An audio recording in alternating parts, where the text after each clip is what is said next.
హనుమాన్కి అప్పాలన్నా వడలన్నా చాలా ఇష్టం కదా. ఈరోజు ఆయన జయంతి, మరి మనం కూడా అప్పాలు వడలే చేద్దాం.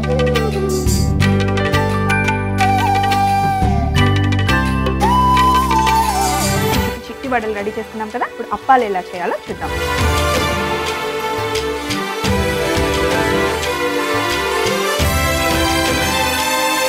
హనుమాన్ వడలు అలాగే మన హనుమాన్ అప్పాలు రెడీ అయిపోయాయి.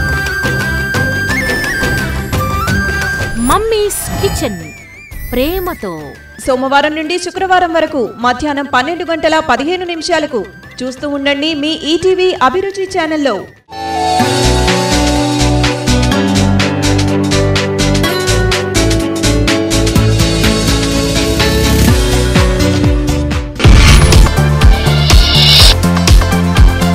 ఈటీవీ అభిరుచి, మీ వంటింటి నేస్తం.